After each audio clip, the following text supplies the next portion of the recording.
ऊर्जा विभाग के Lawrence Berkeley national laboratory Berkeley lab और यूएस बर्कले में शोधकर्ताओं द्वारा किए गए नए अध्ययन के अनुसार डार्क मैटर के अणुओं के संकेतों को पकड़ने के लिए ऐसे नए तरीकों का सुझाव दिया है जिनकी ऊर्जा नाभिक केंद्र द्वारा अवशोषित होती है।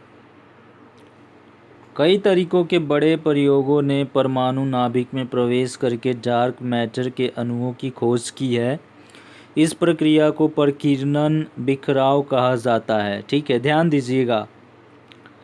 कई तरीकों के बड़े प्रयोगों ने परमाणु नाभिक में प्रवेश करके डार्क मैटर के अणुओं की खोज की है। इस प्रक्रिया को प्रकीर्णन बिखराव कहा जाता है। ठीक है, यह इन अंतःक्रियाओं इंटरैक्शंस में छोटी फ्लैशलाइट्स संकेत प्रकाश और सिग्नल के अन्य रूप उत्पन्न करता है।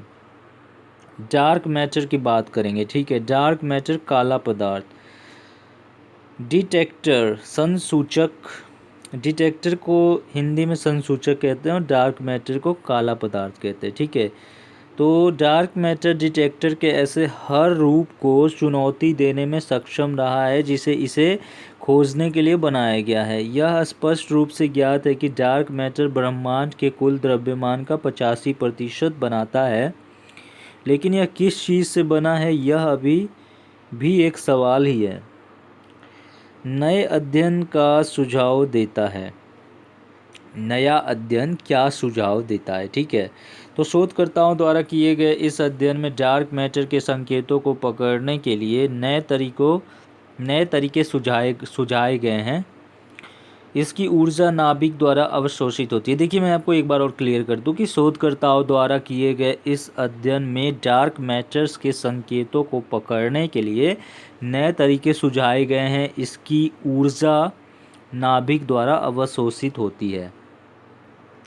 यह अवशोषण प्रक्रिया किसी प्रभावित परमाणु पर हमला कर सकती है, जिससे इस प्रभावित परमाणु से एक हल्के और ऊर्जावान कण जैसे कि इलेक्ट्रॉन के बाहर निकलने का कारण बन सकता है। यह अन्य प्रकार के सिग्नल भी उत्पन्न कर सकता है जो कि डार्क मैटर अणु की प्रकृति पर निर्भर करता है। यह अध्ययन मुख्य रूप से उन मामलों पर केंद्रित है जहां एक न्यूट्रॉनों या इलेक्ट्रॉन को बाहर निकाल दिया गया है क्योंकि डार्क मैटर का अणु एक परमाणु के नाभिक पर हमला करता है। ठीक है, ध्यान दीजिएगा इन बातों पे, बहुत इंपॉर्टेंट चीज़ें हैं ये।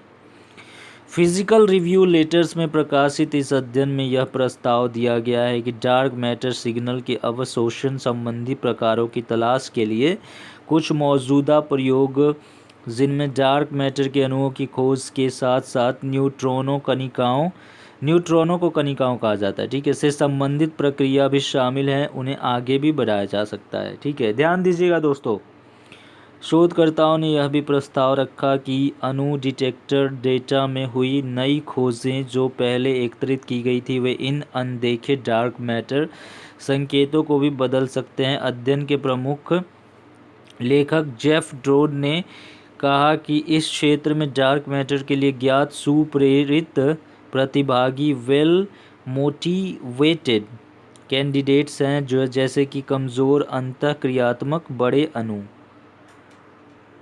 ध्यान दीजिएगा दोस्तों, बहुत इंपॉर्टेंट है ये डार्क मैटर वाला टॉपिक।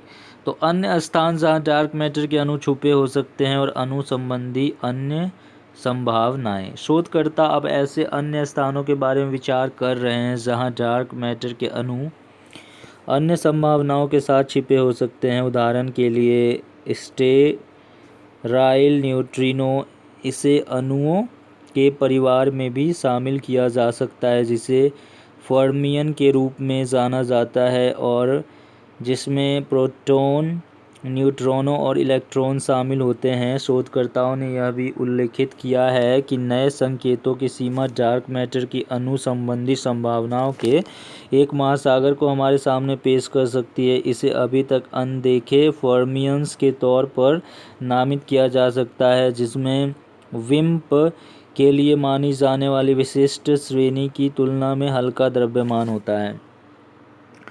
इस अध्ययन के सुझाए गए प्रस्तावों का क्या मतलब है? देखिए दोस्तों, इस अध्ययन के सुझाए गए प्रस्तावों का क्या मतलब है क्या मतलब था ये जानते हैं। तो इस अध्ययन के सुझाए गए प्रस्तावों का क्या मतलब था। अध्ययन दल ने अवशोषण प्रक्रिया पर विचार किया था, जिसे तटस्थ धारा के रूप में जाना जाता है। दोनों अर्थात तटस्थ धारा और आवेश धारा प्रक्रियाओं के अध्ययन से सुझाए गए प्रस्तावों ने अस्पष्टीकृत पैरामीटर स्पेस के परिमाण क्रमों को खोल दिया। ये दोनों एमईवी में ऊर्जा संकेतों पर ध्यान केंद्रित करते हैं, जिसका अर्थ है लाखों इलेक्ट्रॉन वोल्ट। ठीक है।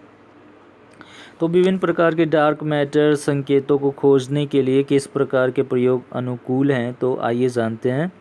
तो विशिष्ट विम्प खोजें अब अणु अंतःक्रियाओं पार्टिकल इंटरेक्शन के प्रति संवेदनशील हो गई हैं। उन शोधकर्ताओं के अनुसार जिन्होंने अणु अंतःक्रियाओं का पता लगाया है, यह भविष्यवाणी आसानी से की जा सकती है कि किसी अणु के ऊर्जा स्पेक्ट्रम से क्या निकल रहा है, या अगर यह एक ऐसा न्यूक्लियर है जिस पर प्रहार हो रहा है। शोधकर्ताओं ने यह भी कहा कि ये अवशोषण संकेत संभवतः ऐसे अन्य प्रकार के संकेतों की तुलना में अधिक सामान्य हो सकते हैं, जिन्हें खोजने के लिए इन डार्क मैटर डिटेक्टरों को बनाया गया है। कम पृष्ठभूमि शोर और उच्च संवेदनशीलता के साथ डिटेक्टर मटेरियल के बड़े पैमानों को शामिल करने वाले प्रयोग डार्क मैटर संकेतों के विभिन्न रूपों के लिए विस्तारित खोज के लिए ज़्यादा अनुकूल हैं। शोधकर्ताओं ने ऐसे प्रतिभागी प्रयोगों की एक सूची भी पेश की है जिसमें ऐसा डेटा और खोज क्षमताएं हो सकती हैं जो लक्ष्य सिग्नल को खोजने में उपयोगी हो सकते हैं। इस सूची में LZ predecessor, LUX, CUORE, Xenon 1T, Panta 10 second, KamLAND Zen Xenon 1T, super Kamiokande, dark side 50, CDMS second और बोरेक्सिनो शामिल हैं। शोधकर्ताओं की टीम मौजूदा डेटा का विश्लेषण करने के लिए प्रयोग सहयोगियों के साथ काम करने की उम्मीद कर रही है और यह भी पता लगाने के लिए कि क्या चल रहे प्रयोगों के खोज मापदंडों को अन्य संकेतों की खोज के लिए समायोजित किया जा सकता है। थैंक यू दोस्तों ये साइंस का मैटर था। तो आप इस वीडियो को 2-3 बार देखेंगे ना, तो आपको पूरा मैटर ये डार्क मैटर वाला समझ में आ जाएगा। ठीक है। तो thank you for watching this video. Please subscribe the channel, like and share the video with your family and friends. जय हिंद, जय भारत, वंदे मातरम।